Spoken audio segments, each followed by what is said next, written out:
Purely African.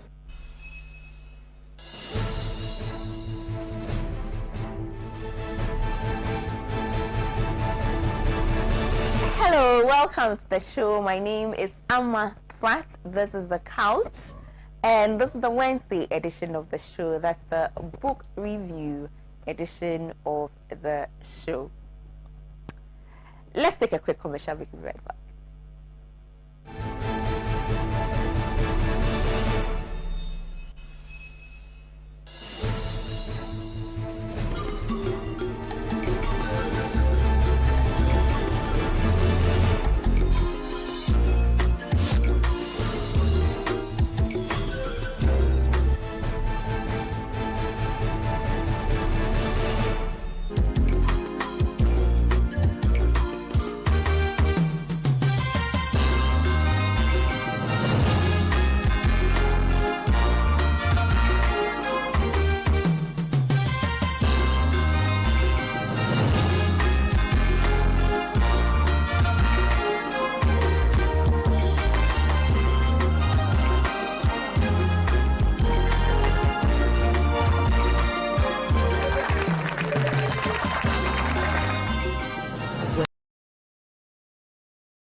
Welcome back to the show.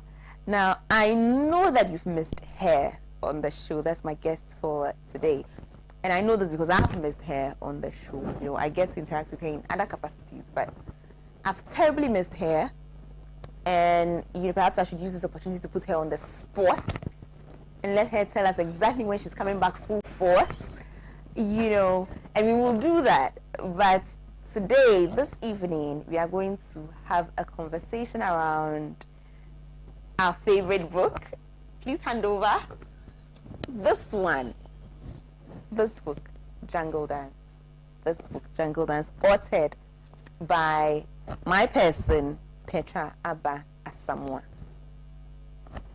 Right? Excited? I am. I'm very excited, you know, because if you remember, we've reviewed this book before. We did that with a full squad, with Mimi, Benjamin, Hilda, and of course with Petra. But we did not finish. And I told you then that we're going to have a series of reviews. So this is just one of many reviews that we'll be having on this book. You know, because there's so much to get into with Jungle Dance, and there's so much conversation that it generates that it's impossible to do justice to Jungle Dance in just 3 or 4, you know, reviews. We need more. So Petra, it's great to see you. It's good to be here, Amma. I miss you too. No. Let's just finish this house thing. Take care of it. Please, when are you coming back full force? You know, Pan-African TV is not a place I can tell stories at. There's so many legends in this place. I mean, you have there's Nkrumah's image here, there's Bob Marley, there's Marcus Garvey, there's Dubois, Patrice Lumumba. There's so many people here. Right. Don't lie to them. Winnie Mandela. Yes. I can't lie. Don't lie. I can't lie. So please, when are you coming back? Let's talk about it offline. Ah. And there's the audience as well from 32 African countries. I can't tell them something I know I will not do. Because Petra, we missed you. I miss you too. But you know the seasons of life it's made it a bit complicated for me to make the evening commitment. So thankfully I'm here today. So let's live in the moment. Okay, so here's my key to count my blessing. Yes. So let me count this blessing and enjoy this blessing. this moment. Yes, let's enjoy being here now today. and let's not worry too much about the future. There's a song like that. That's whatever money I get now is just for enjoyment. My future is not running anywhere. So we should just enjoy. Yes. Enjoy right now. Let's take in this moment. Okay, I will take in this moment. Thank you, Ama. It's great. It's great to have you. It's great to have you back. Let's talk about Jungle. It's been a year. It has been a year. Yeah, it's been a year. Because the last time I was on the show was when we did the book preview for Jungle Dance, Yes. and it's been a year. That's the last time you were on the show. Yes. So it's actually been a It's year. been It's a year. been a year. Yes. So you abandoned that for a whole year. Okay. Oh, but I've been on Progressive It doesn't Woman. count. It doesn't count. It doesn't count. Okay. It doesn't count. Yes, ma'am. Yeah. So you have to come. It's been a year. It's okay. Yes. So A year keep is it. long enough. Very long. Petra, so it's been a year of Jungle Dance. Yes. Yes, it has. It has. A year goes by so quickly, you know. It's just also the thing of when you want to do something starts, because time flies.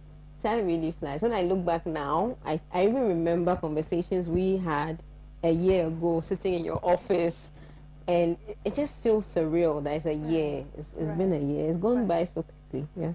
Right. So how has that journey been so far? Ama, it's been very interesting. Now you've inked your name. You know. I hope so. I hope so. I don't know if readers noticed, but also in that year I was gone for a period from everything, incubating another human life. So that has also been quite interesting, combining the two worlds. The day I received the 1,000 copies of Jungle Dance at home was also the day I noticed that I was expecting a child. Right. So combining that has just been interesting. That's the only description. But it's also made me become more aware of my why.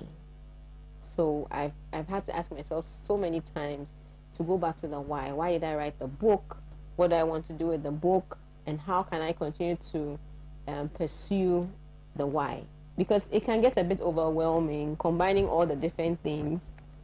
But I always go back to, okay, why did I do this? Why did I do this? And what do I need to do to make the vision and the purpose become real? Right. So I've put in a lot of effort in this year. I don't think I put in so much effort when I wrote Sales 101.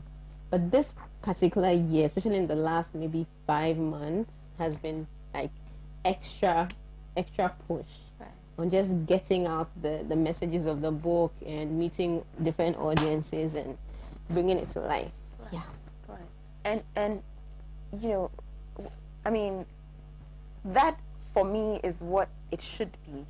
Because most people I know write books, leave it somewhere, instead of living this imaginary world that the book is going to sell itself. Yeah, I think that it's also a function of our environment. A creative person is usually not a commercially inclined person. Okay, so in an ideal world, a creative person is just concerned about creating, being creative, writing, drawing, and performing. You're not usually thinking so much about the business side of things. The sales. Yes. Because also, if you do that so much, you lose the value of your creativity. Right. It can be very frustrating. It can be a lot of hard work. So you would shift focus. And I have to consistently remind myself again that why is this important? Is it just to sell books? Or is there a purpose behind my writing? And so that keeps me grounded. Otherwise, honestly, selling a book in Ghana is an extreme sport. Extreme sport. It's an extreme sport, yes. Wow. Dealing with bookshops, it can be very difficult. Right. In other jurisdictions, the publisher will take off that responsibility. So your responsibility as a writer is just to write, so to create the content. And then to do the work of promoting it, physically promoting it, talking about it. But you won't have to deal with the details of selling the book. Here it's different.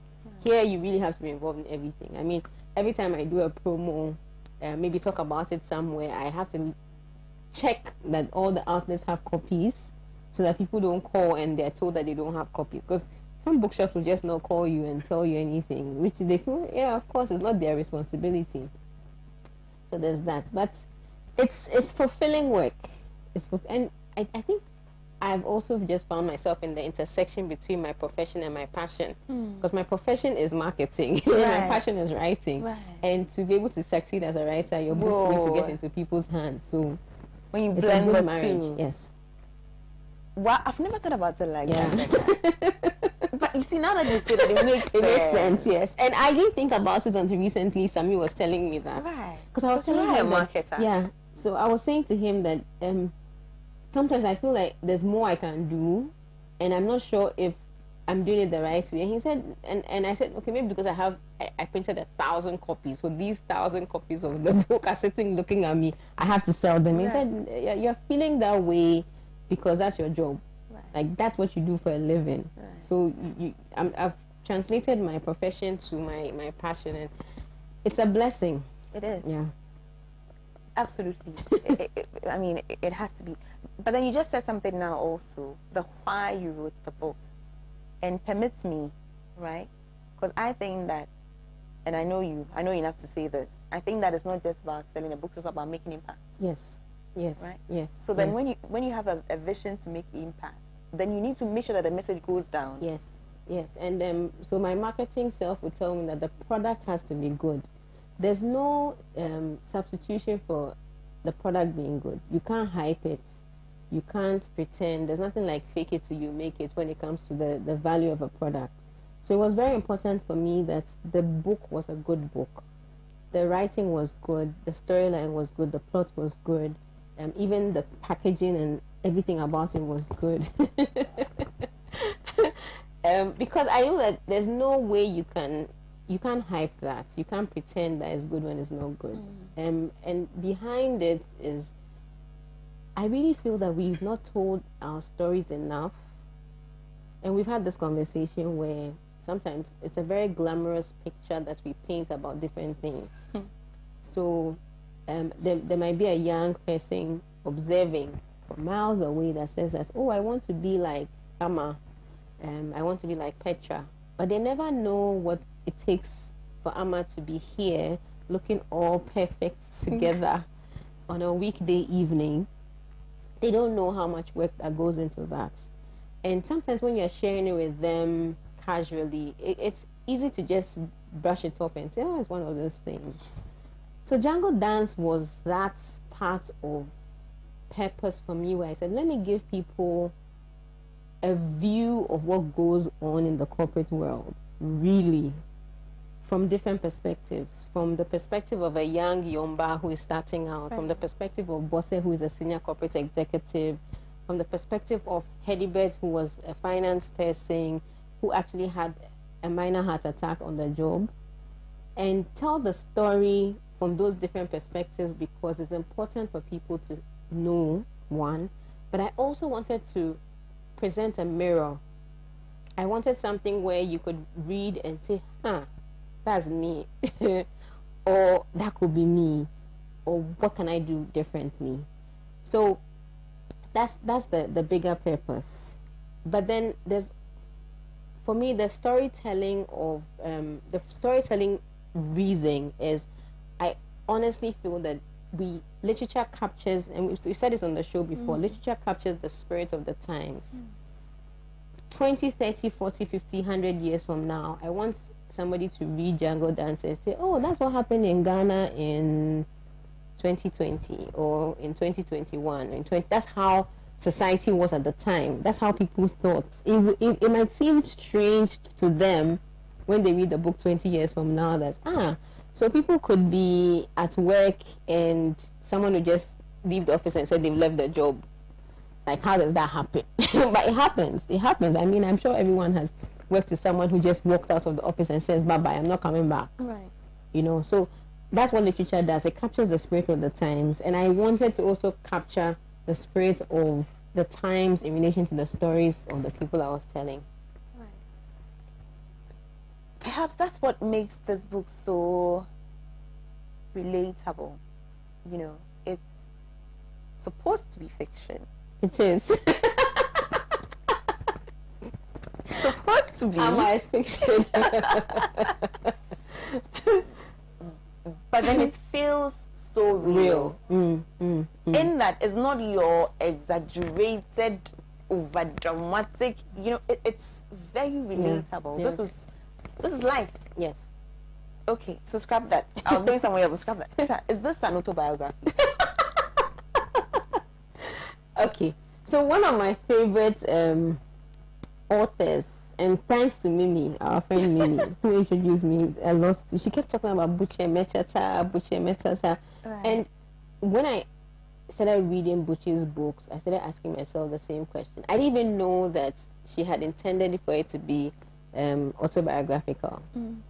But I had already written Jungle Dance when I started reading Buche's book. So I wish I could ask her the same question. Because when I read Head Above Water, her book, then she did say in that book that a lot of the things that influenced her other books were things that she had experienced. And I think she's one of the first that I realized she couched the journal as social realism. Social realism. Yes. I love it. So this is actually things that I have either experienced and extent, observed. Experienced or observed. Those are the two main things. So is it autobiographical? No, it won't count like in the true sense of what an autobiography is. No, but there's some instances, some parts of the book that I can say yes mirrored particular incidents that I experienced. There's one particular incident about Yomba driving to work and breaking down and crying on the streets. She had lost her colleague. That happened to me. That I can say yes. I had lost a colleague at work. I hadn't processed it properly. And you know how sometimes grief just jumps at you in the most unexpected way. So I was driving to work. Somebody crossed me. I just broke down. It was just one of those times where you're like, what's the essence of all of this? If somebody would just cross you and, you'll be gone.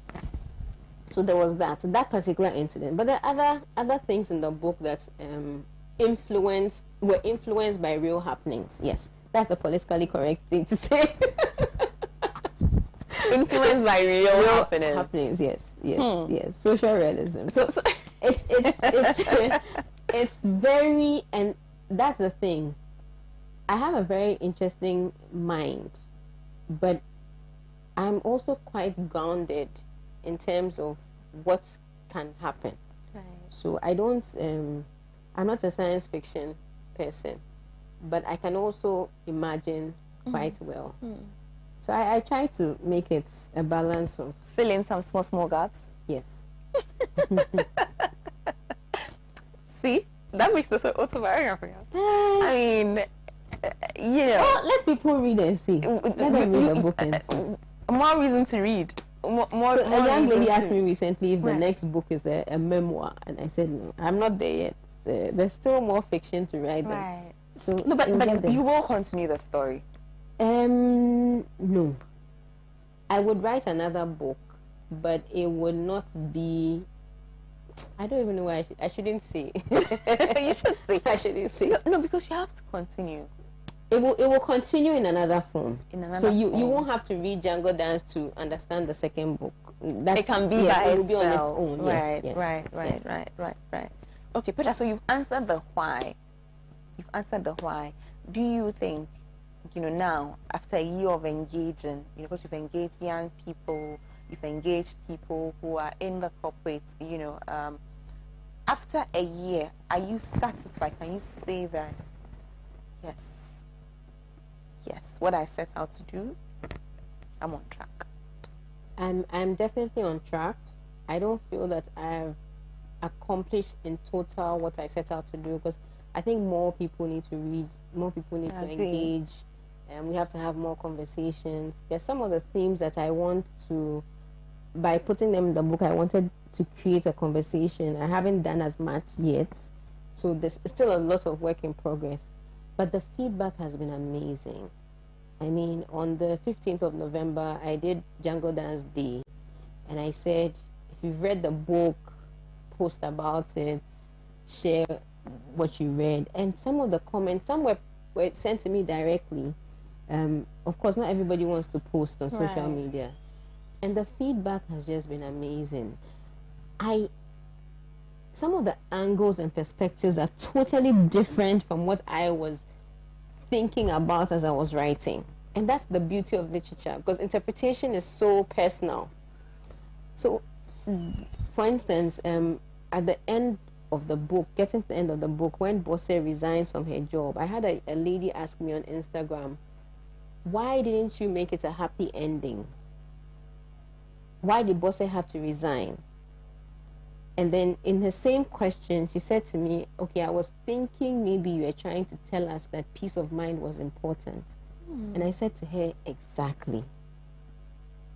But in writing the book, I never thought about it not being a happy ending. I actually thought leaving the job and leaving the very toxic environment was the happy ending. But she was reading it and saying, why did it have to be a woman leaving? Why didn't she stay and fight? And I said to her, when she said, was it because peace of mind? And I said, yes, that is my happy ending. And I think it's okay that we can choose peace of mind as the why to leave a situation. It doesn't have to be that we want, and we've spoken about this, where sometimes we think that suffering is virtue so much that we hold on to suffering as our trophy and our award. That, okay, I'm going to stick with it and suffer, because we think that if we continue to suffer, then we get the trophy. But it could also be that the suffering is an indication of this is not where you're supposed to be, or what you're supposed to be doing. This is not right. You know, it doesn't mean that you shouldn't hold on, but there's a decision to make how long you want to hold on, or how long, where do you get to and you say it's enough. You know, and that was for my thing for Bosse, that there comes to a point where when the environment begins to impact on your wellness, you have the option to choose otherwise. Because I think that too often we build our sense of self-worth around our jobs, around things that we don't have full control over, that can be taken away from us. You can be fired. Your company can collapse. Being the CEO can change overnight. I mean, we've been around for long enough to notice the number of companies that just vanish on a Monday morning. And if your sense of self-worth is built around the title you have at that job, you don't have anything else apart from Chief Operating Officer, Chief Executive Officer, head of whatever, then there's a problem. Because that's where people get to, and they become so territorial. Right. They can't live without those titles. They can't live without those things. It's what gives them their reason for existence. But I really feel that we are more than those titles. We are more than the things that people call us. There's the core of our being that we need to draw our worth from. And so that was my reasoning with Bosse, that she could walk out and decide that I'm still Bosse. I'm still good. I still matter. I'm enough. I don't need any of those other things. So the perspectives have been so interesting. Wow. I mean, for some of the feedback, I just laughed and laughed and laughed. I mean, a young gentleman I went to deliver a lecture at the University of Ghana, and he said to me, why did you choose the cover? Why is it called Jungle Dance, and why did you choose the art on the cover? Because it makes the book come across as rural, and rural things I just don't like them. And it was interesting to hear that, because I hadn't received any such feedback. Yes, so the bag, the bus, and it looked like it was a bit of sand. Right. Yes. An untarred road. An untarred road, yes. So that was his thing. And I explained to him the concepts. And of course he understood. Jungle. Yes, he had, yes, exactly. So even at the book launch, Dr. Opoku Ajiman mentioned that typically when you hear jungle, your mind will be drawn to quote and unquote what the idea of rural Africa is. And this is the total opposite. And that was intentional. But when this young man made his comment, I was like, but I like the fact that it will lead to such dissent. Right. It will lead to such conversations, and people will question things. And it was an English African literature class. So it's been very, very interesting perspective. Yes. very interesting perspective. Yeah. I mean, there was a comment around the relationship between Yomba and her. You know, Yomba had some Nigerian cousins. Right. There was I spoke a bit about her having miniature Benin bronzes in her home, Right. and that created a conversation around where the Benin bronzes are from, how she acquired them, all of that. So Wow. there's so many Boy, things. do we have fertile imaginations. We really do read our own meanings into books, don't we? Yes, we do. Wow. We do. Wow. I want us to talk a bit about the engagement, then we'll come to, but you know that we'll have another show to discuss the book proper. Yes, ma'am. Right. so let's talk about the engagements. My favorite of all of your engagements, you know it? No, I don't. Yes, you do. Infantoman Girls. Yes. Infantoman Girls. And here I hope that we rolled some of the pictures from Infantoman Girls Secondary School. TJ, let's roll some of the pictures from Infantoman Girls Secondary School. Petra, the day you told me about it, I was so excited and I felt so proud. I felt as though, get it for us, Petra. Because it's such a... It's a moment. Yeah. That's like a big moment, Why was that so important for you? So, going to Infantima was tough for me. It was difficult. I've said this elsewhere. I didn't choose to be there. When I went in Form 1, it was very tough. It was very different from my home environment, how I'd been raised. Boarding school was just difficult. I mean, when I even wrote on the trip, I said, for a very long time, every time I was going to school, I always had this painful feeling in my stomach. Like, But I've come to the point where I truly believe that if I hadn't gone there, some of the experiences that have shaped who I am now, I wouldn't have had them. I got exposed to literature there as a Form 1 girl. I mean, Mrs. Ofair was teaching me literature in Form 1 and she was so engaged with it. I did my first public speech because she nominated me as the Form 1 girl to do introduction of chairperson on speech day. I just felt that going back there was something I had to do because there's going to be a Form 1 girl just like me who is thinking, I don't want to be here. It's too hard. I want to go home. And so from a year ago when we launched the book, it was on my list.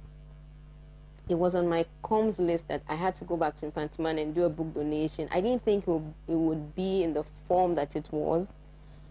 But it was, when you said a moment, it was a moment for me too. There are just a few times I felt how I felt there. Like maybe graduation day or wedding day. That was the feeling. Like I don't believe I've actually done this, And it was like doing something. You've told yourself that you can achieve something, you achieve it, and now you are going back to the point where it started.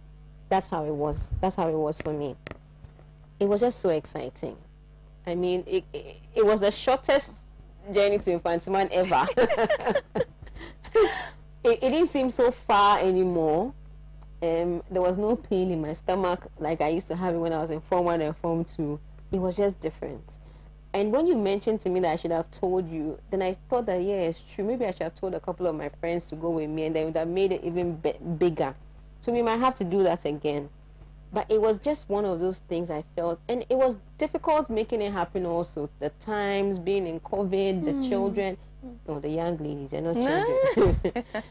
Managing the schedules and exams and everything. But once we got the dates and we went, and I have to really be thankful to my team as well. Kawawa, Samuel, Sam, there were two Sams who helped put it together. It was just amazing. And it's so different from when we're there. So different.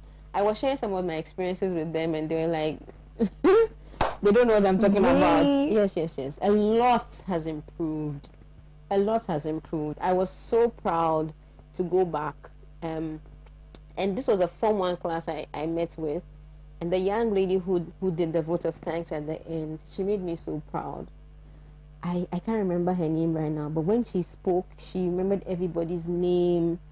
She was so eloquent. She was just spot on. I was just so proud to be an old girl in the midst of other people.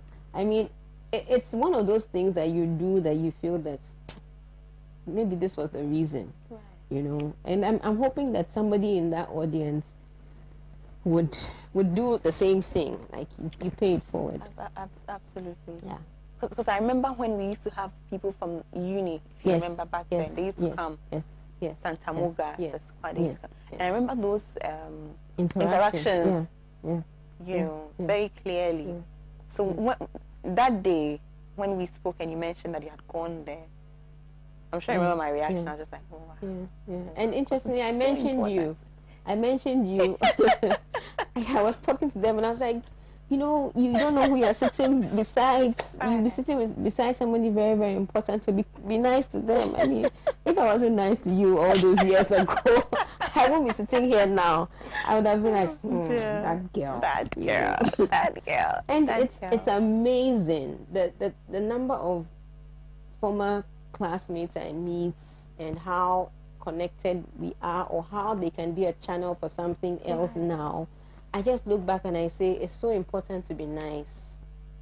It's so important to be nice to people. Like if you're ever in a position of influence or leadership, just be nice to people. I'm not saying I was the best senior or the best girl in school, you're awesome. but thank you. But I wasn't wicked. I won't make you kneel down because I wanted to make you kneel down. I had a school daughter, Grace, who I used to make her sing for me almost every evening because she could sing well. And that wasn't a punishment. You know, but it's just amazing how life works out. And I just felt that it was one of the things I wanted to do. It was just fulfilling for me. Right. That's just it. Yeah. Right. Okay. So let's move on. You have to read something for us special. Okay. Read something for us. Okay, so one of the key themes is what this portion of the book will allude to. Oh, Petra, hold on. Yes, hold on. Before we go any further, I mean, it's our moment. Let's just take a pause so our viewers can have a feel of the Fantiman trip, considering it's so important. Okay. So you keep checking it for the page that you like. So let's take a break. But on the break, I want you guys to experience what it was like for Petra to go back to Infantiman with Jungle Dance. Stay with us.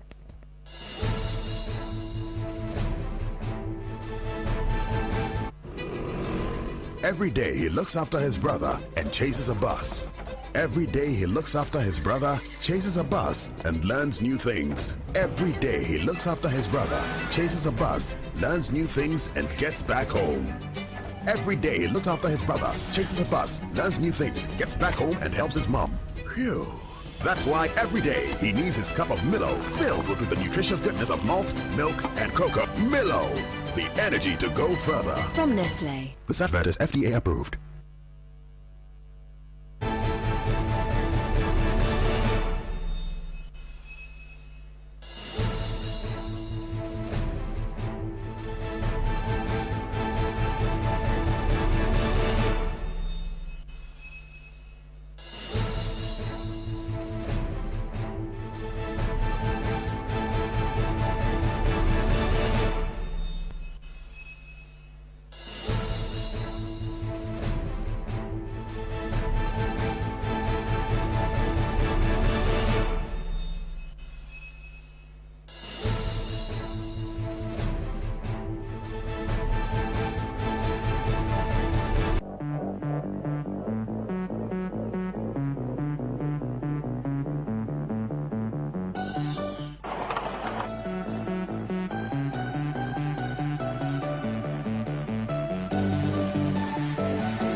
Welcome back. Welcome back. This is The Couch. My name is Ama Pratt. I'm doing this with Petra Abasawa. Author Jungle Dance. I hope that by now you do have your copy. I hope, if you don't worry. We'll be back to do, with Yao and Yao Fusilabi and Nana. Nana read them well. I can't promise that. Should I harass him? Oh, if you can get him, I'll be so excited.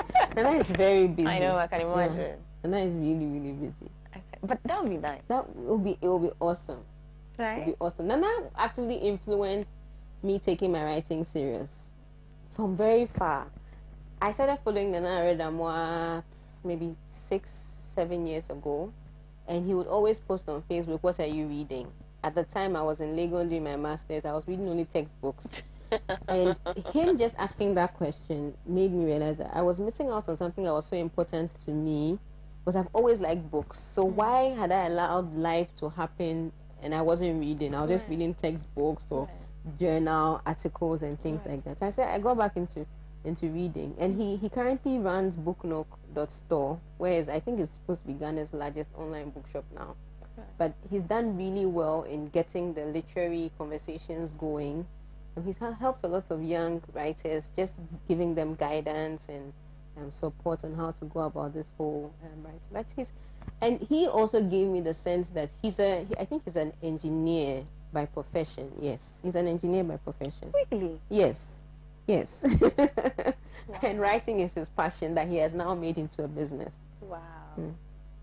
Giving you ideas? I see. He should be giving you ideas. He should be. Petra, read something.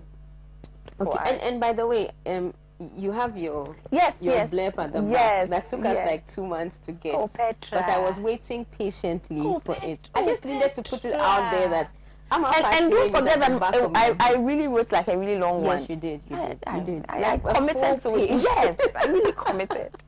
A full page. But Amma says, Petra takes, and I think this blurb, and there's a reason why I put it at the back, because of all the blurbs I got, this captured for me a very important part of what I was trying to do. Right.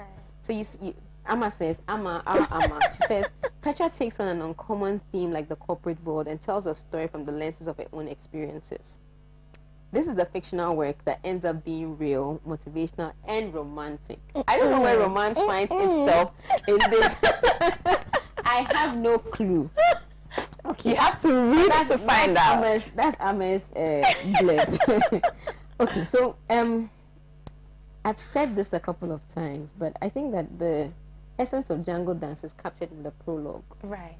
So I'll read the prologue. Right. It's a poem. It's a poem I wrote. I started writing it, I think, in 2018. I finished it up, put it in the book in 2019, but the book was launched in 2020. So I'm going to read the prologue. Jungle Dance, the work life. Many tides life. Braced some, overtaken by a few, counting blessings, considering setbacks too. Roses with thorns, honey with stings, self-arranged on pedestals, or placed there by other mortals. Politics and pungent sycophancy it is. The jungle dance, spinning around in circles. Did society claim progress was required? Did society project that skills will lead to progress? Society. Was society sure? Wait. These are monsters, blood-sucking demons cloaked in suits of many colors. Suit and tie, beads that sting with style, work life. Not all men lie, but many lie as their breath. Not all women lie, but many lie as their air. The head of the table, board they call it, presides over a brood, broods over a den of thieves and a bandit of liars. In public, projected, praised, and hailed. Doors shut, a box like Pandora's. Deadly work life. Pomposity, poignant poise with no purpose, or passion and pinpoint precision. Life is not a bed of roses, Daddy said. Did I understand it? Not until then.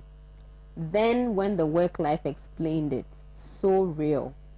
The work life, a jungle dance. Spinning and spinning, But dance we must, with style and focus. Dance we will, to glorify the giver. We will dance. Corporate, jungle dance. Business, jungle dance. What is this work life? A walk, jump, slide, or a fall? A work life, a maze. We dance and we win. Sometimes we lose. But we must enjoy the dance, because life as we know it is not a rehearsal. This is it. Work life is life. Sila. Work life is life. That's everything. Yes. So the prologue actually for me captures the essence of the book, and all the elements of the conflict, the confusion, the relationships, everything is in there. So if you read the prologue, you get a sense of why. Why I'm writing the book. I even subtly spoke to a very important theme that I think that lots of businesses neglect, the issue of corporate governance. We have people who, in the prologue, I refer to them as the board, but to represent governance in general. The responsibility of people who lead organizations is so huge that sometimes we don't realize it. We don't realize the impact their input has on our business outcomes. And to a large extent, because of that lack of realization, businesses suffer. So you notice that people are asked to be on boards or be on committees so often. It's become like a prestigious thing, Right. rather than recognizing that it's a responsibility. So I speak about that as well.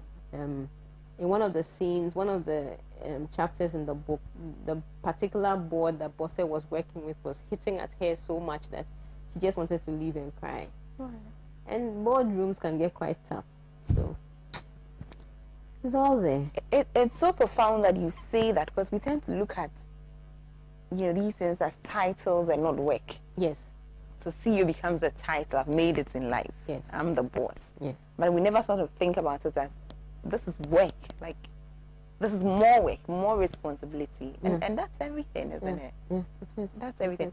What I love about Jungle Dance is the relationships. The love. Petra. It's definitely the relationships, because we tend to sort of not place emphasis on that. But it's also everything, isn't it? Yeah. I mean, I saw, especially in our adult life. yeah, I saw something recently that said a woman has two choices. An ambitious woman has two choices: have a partner or stay single. The first time I saw that comment, I felt it's too harsh, it's too stiff.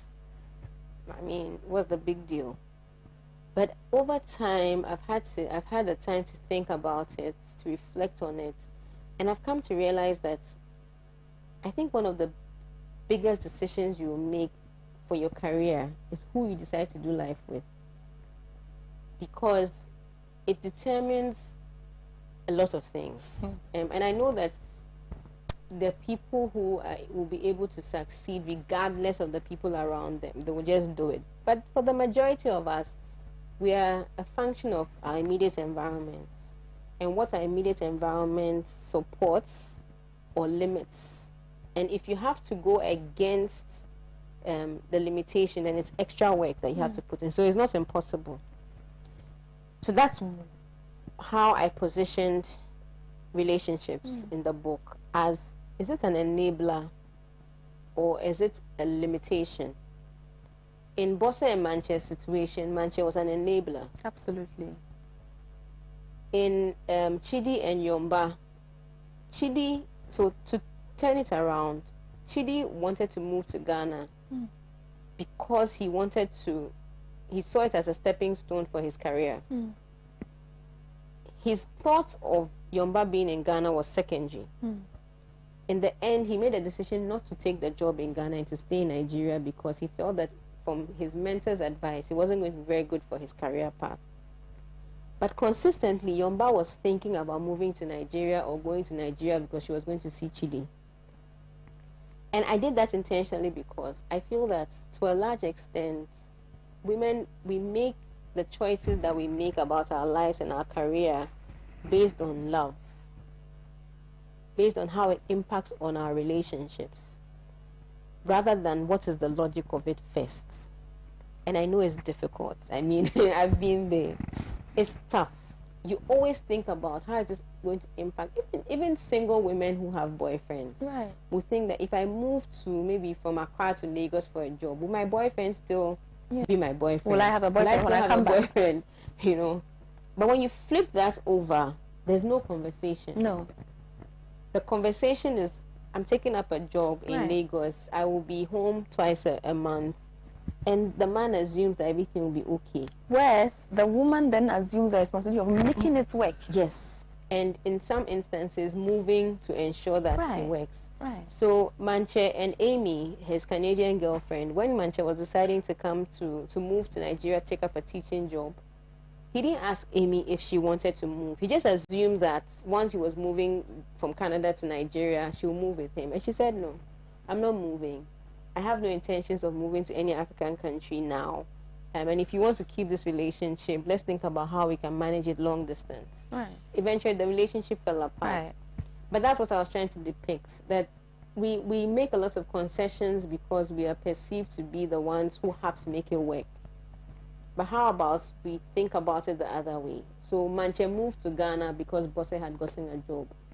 Which, yes, he was Ghanaian, but now he had to redefine his career as well, and got into the conversation about, is he a house husband? Has he been fired from his job? All of that. So it was more, the inclusion of some of those conversations was to just get people to talk. I mean, nobody talks about being a house husband in Ghana. No. But why is it not an option? Why does a woman have to be the one who must give up everything all the time? Right. If there's a situation at home that requires, and I want to say this in, I think the best way is in honor of the men who are making the efforts. Right. This past week, one of my friends, I called him up and I said, hey, how are you? What are you up to? He says, well, I'm at home. Oh, what are you doing at home? Are you sick? No. My children's school is a center for BC and they can't go to school, so they're at home and I'm taking care of them. And I said to him, you've done very well. Because you didn't make this your wife's responsibility. You didn't just say to her, you have to stop whatever you're doing at work and come and sit with these children. You've gone because you can, and it's not easy. He had to go and have this conversation with his boss at work and say, I need this week off to go and be with my 3 children at home because they can't go to school. So that whole conversation of the is it support or is it just your responsibility? Your responsibility. Yeah, because I'm beginning to get worried when we use the word support And help. Yes, and help. Should we be saying that it's support? Shouldn't we be saying it's like it's partnership? Right. Because when you say help, you're helping me. It's like it's my responsibility. And I'm just playing some... You are the gracious human being that started to help me out of my tough time. Exactly. And then you are just playing a minor role. But if you recognize that we are partners in this journey, and you have to support... I want to use another word. You have to play your part. Right. Then it's not like, oh, wow, I'm helping you. It's more of, I'm doing what I have to do. We're doing what we have to do to make this work. Because we are going a particular direction. And on the path that direction, there are circumstances. Right. What do we need to do? So just all of those conversations, how does it work around? What does society expect? So Manche being the primary caregiver of 2 young children in Ghana, and his mother saying to him, how is it possible that your wife wakes up every morning and she goes to work and you are still sitting at home? Looking after the kids. Looking after the children. I mean, tell us what has happened, because you are a PhD, you can't be sitting at home. Were you fired? What did you do? You know, and he, even though he was a very strong personality, getting affected by it. Right. Because yes, people make comments, 1, 2, 3 comments, and you might just brush them over. But at what point does it become too much for the individual? So that's how I bring about love. How does love impact on our decision making? How does love support the struggles that we go through? So when Yomba was having her breakdown, it was Chidi all the way from Nigeria walking her through, helping her get through what she was going through. Right. And you need that because work is stressful. And also just the fact that it's life, it's our reality. Yes. You know, human relationships, yes. And especially I think everybody will have that day where you just feel so overwhelmed. Right. You want a no strings attached hug that says it's okay, you're doing well. You know, a few days ago I reached out to a friend of mine on Facebook and I said, you've done well. Her son has just written BC. So you've done well. And as I was typing the message to her, I was feeling very emotional because I said, I don't know what it means because I've not gone through that path, but I can just think that being a sole parent for a young man and walking him through childhood up until the point where he's a teenager must be tough for one person to do alone. And I said to her, you've done well. Whatever happens, just know that you've done well. And give yourself a treat. And I'm going to say this. A lot of times we talk about what's your love language. But with the intention of expecting to be spoken in that language by somebody else. Recently, I began to say to myself, I need to know my love language so I can say it to myself. So if my love language is words of affirmation, I now am being very intentional of saying to myself, Petra, you've done well. You are doing well. If my love language is physical touch, does it mean I can't always expect that I want to be hugged. So what do I need to do to my physical being? Is it a massage? Is it a pedicure? Is it just staying in the shower for another 10 minutes, allowing the water to run down for as long as not thinking about, I need to hurry up and go? What exactly can I do? Because we need to love ourselves so much that, yes, when we get it from other people, it's good as well. But that sense of loving yourself, it helps in this whole journey. Right. Because like you said, life can be tough. I mean, it gets really stressful. You get tired. You're wondering where the dots are going to connect. And it's an important conversation to have. And the friendships also matter. So Bosse had Adora as well, her female friend.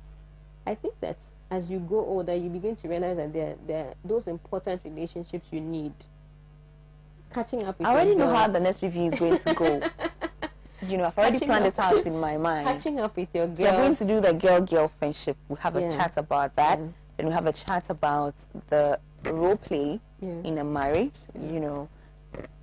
No problem. We'll do I'm that. ready for you. Yeah. Because those girl relationships those girl relationships are critical.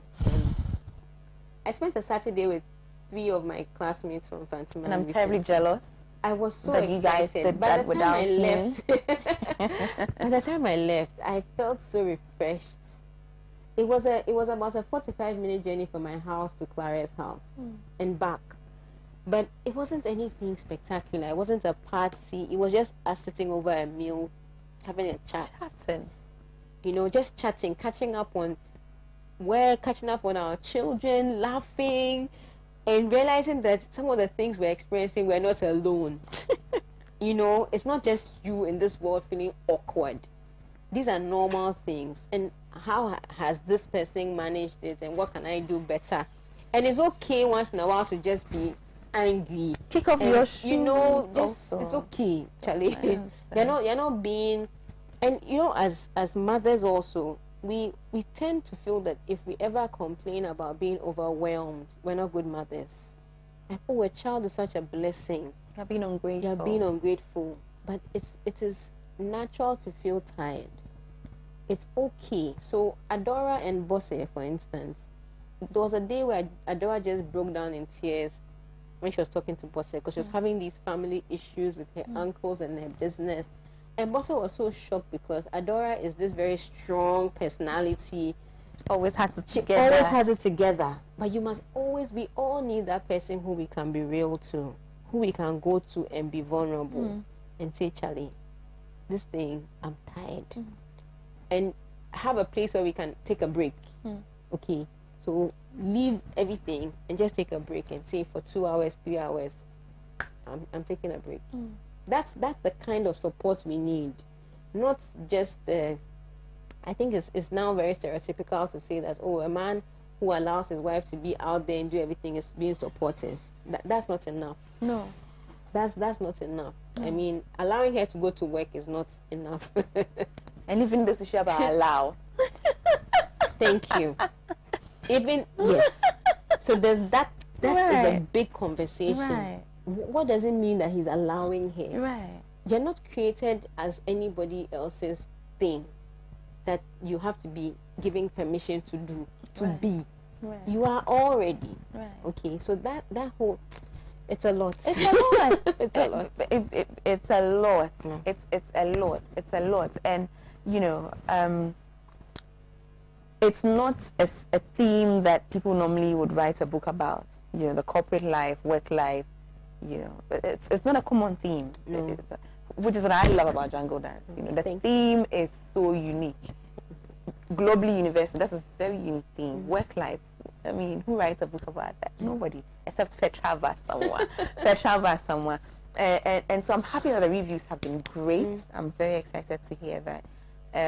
Have you had any review from people who haven't ventured into work life yet? I mean, you've interacted with a lot of students. From students, yes. Yeah, so Do you have a sense that their expectations are real? I get the sense that they have, to a large extent, is a lot of fear. There's a lot of fear from young people who are yet to venture into the corporate world. They feel that there's a lot of politics, there's a lot of, you get into a situation where your boss doesn't like you, and there's struggles. Like the expectation of the adult life is a scary one for them. So what I've also tried to do is to let them become aware that, one, when we say politics, it's not necessarily a bad thing. So corporate politics is not necessarily a bad thing. And I just define politics by the political science definition. Who gets what, when, and how. Right. In the organization, in any organization, you're going to have a bit of jostling for resources, because financial resources for an organization are not unlimited. So if you're in marketing, you're in finance, you're in HR, admin, you're all trying to get what you want to get from that same bucket. And it's political who gets what, when, and how. Right. It's you who is able to better articulate your needs, better communicate them, show the value you're bringing that gets the resources you want in an ideal situation. In other situations, it's you who is closer to the decision maker who gets the resources that you need. And that's where people tend to feel that it's negative. We shouldn't be unaware that it exists. So I want us not to be naive. Let's know that these things exist. How do you navigate those spaces? How do you build the relationships you need to build? I tell young people that don't say that I'm going into the world of work and my work will speak for itself. In the prologue, I asked the question that does skill really lead to success? Because we've all worked with people who we know don't have anything, have no skills, or we, in our evaluation, they're not good at what they're doing, but they're rising. So what's leading to the rise? There are other things. There are relationships. There are informal interactions that are going on. One of the days when Bose was blasted by the board, she was asked out to lunch and she said she wasn't going. It was a big mistake. Because you not being in that space is you creating the opportunity not to know certain things. Right. And that's one of the things about women in the corporate world as well, where we're just so fixated on we're doing our job, we're closing and we are going home. We're not interacting in the informal space. And it's everything. And that's everything. That's where the deals are made. Right. That's where the information is passed around. I mean, I've worked at places and later I realized that I didn't know anything what was going on there. I was just I'm going in to do my job. When I I'm close, closing, I've I'm going, closed. I've closed. And there are things going on. Decisions are made before meetings happen. Sure. I mean, conversations happen before meetings happen, and because you're not in the conversation, you don't even know what's going on.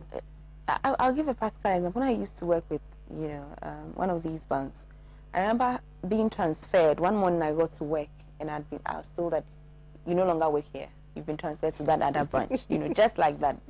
So I remember picking my bag, getting into my car and driving to this other branch and starting work there.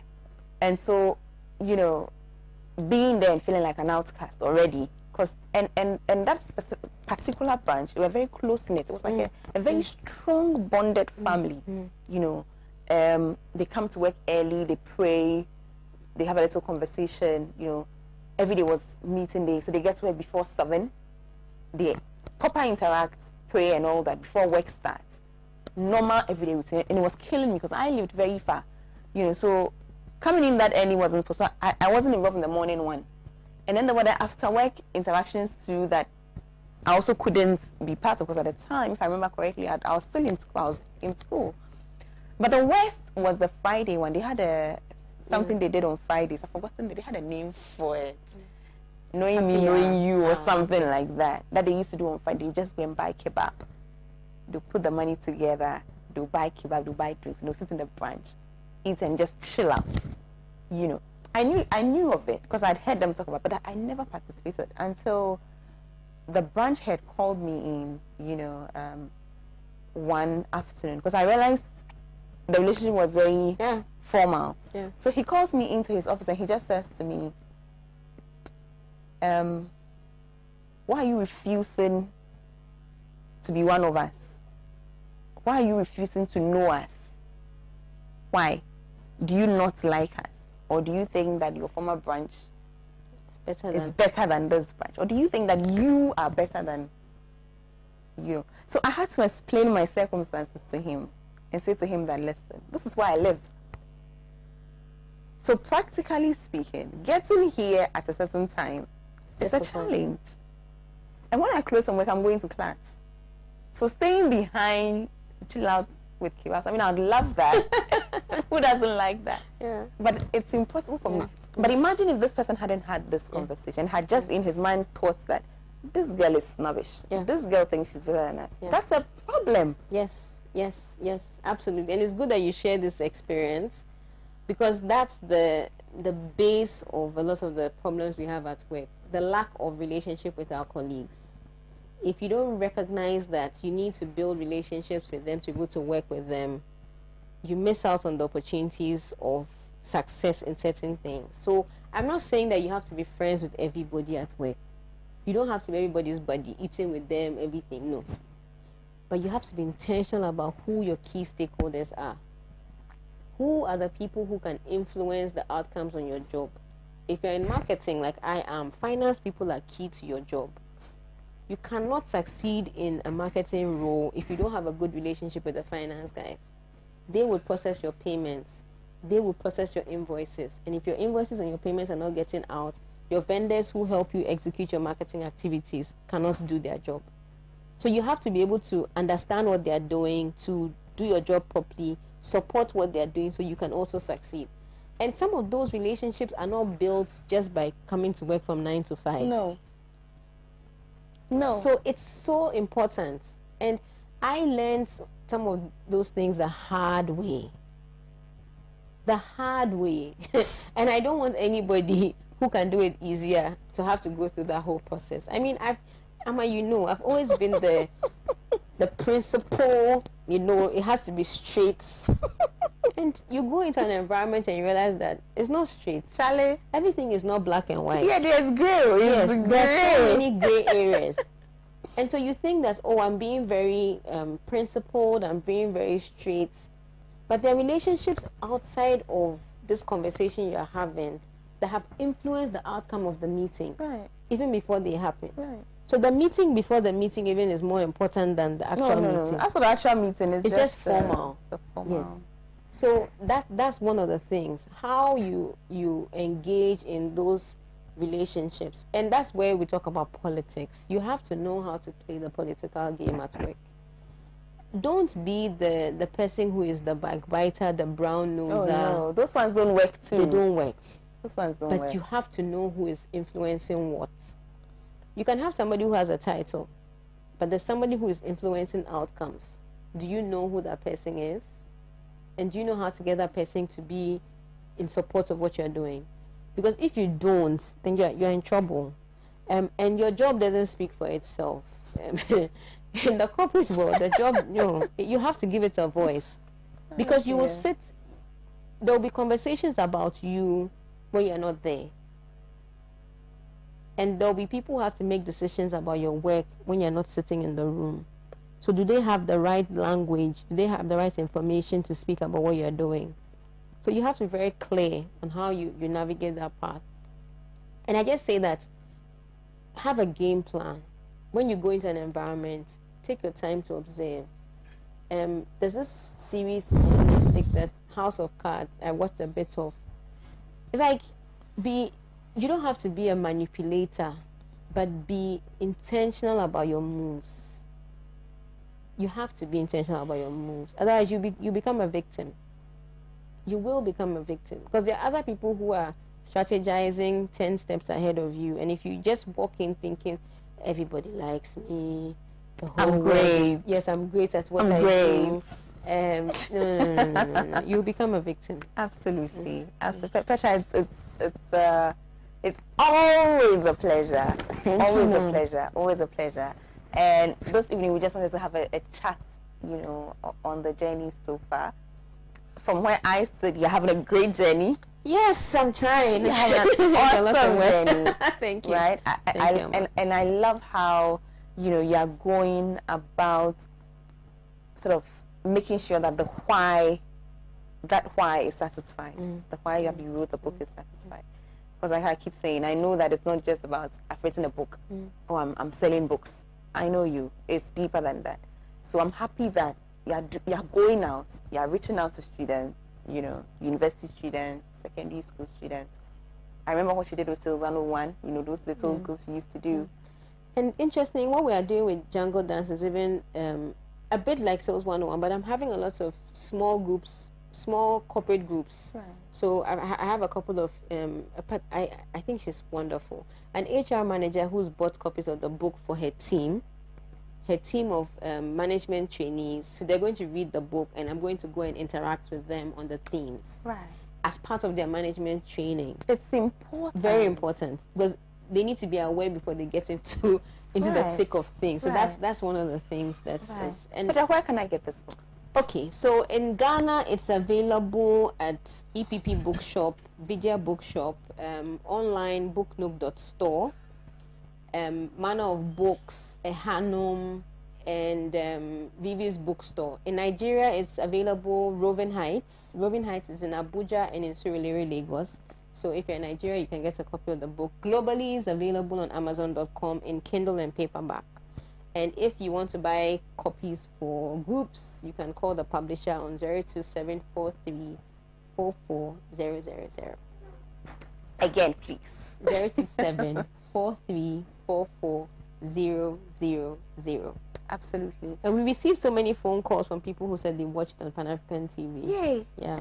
Yay. They need to buy more. Yeah. They need to buy, and I'm hoping that, especially for the viewers, we could have them coming. We could have a session. Yes, right? Let's think about that. We can do that again. Let's think about it. So for those of you who bought the book from watching the show, they could get in touch with the publisher, and we could sort of have a day where, because I have realized that reading the book sometimes is not enough. Yeah. You get the most from the book, from the conversations, the reviews, because then you're like, and once Petra is available, why not? Oh, I just wanted to mention also, for groups who want me to come and have like small sessions with them, groups of 10, 20, I'm very happy to do it. If we can find a good time and a good place, by all means, please give us a call on the same number. Same number. That I mentioned, yes. Or on any of the social media platforms. Right. I'm on Twitter, LinkedIn, Instagram, Facebook. Just type in my name, Petra Abba Asamoah. Petra Abba Asamoah. Petra Abba Asamoah. Petra Abba Asamoah. Petra, awesome. Thank you very much, Awesome Ama. stuff. So next time, we get into the book, you know. Yes. Yeah. You're saying that like it's a Oh, warning. yeah. I'm trying to make sure that she gets it. Yes, I get it. And you look amazing. Thank you. You look amazing. Thank Congratulations you. again and again and Thank again you, and thank again. Thank you. Congrats. Thank you. You know, our bundle of joy is here. Yeah. And Thank you, Ma. Absolutely. So thank you so much, your production team, everybody. I mean, you guys have held me down. Is that the phrase? But you are a person. Which production team? TJ, Sewa, Edem, Lady Chi, Ivy, they won't do. But they go above and beyond the call of duty, and I'm so thankful, including Kwame, our #1 hype man. Yeah, person. Thank always, you. always, and we are proud of you. Thank you. Proud of you. Keep going, viewers. Let's show love. You know, this is our Petra. Let's show love. Let's go buy the book. Definitely go buy the book. Please go buy the book. Go buy the book. Let's have a group session one of these days with Petra. If you are a corporate entity, I think that is very important. You know, these type of conversations are important even in the workplace, because there are some issues that need to be discussed. And what people have issues they want to vent. What's better way than through a book review session, you know, in the workplace? So please do use the number, call, grab a book, and then hit up Petra and tell her everything that she wants. Petra, mwah. This has been a show. I don't want to go, but I have to go. Petra, I'll have to come back. Have a lovely evening. See you tomorrow. Bye.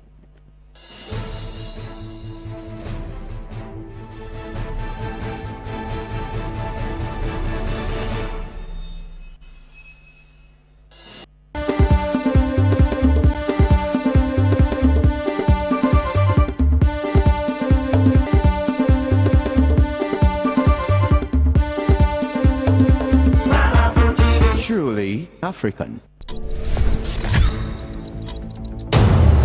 Polygamy does not know adultery. So you should. Polygamy knows. I disagree. Wait a minute. Polygamy Wait a minute. If you are not 25, you have no business driving a commercial vehicle. The only person who can take your driver's license and retain it must be a police officer of the rank of inspector and above. Using office hours to engage in social media is a ground for you to be what? Dismissed. When you are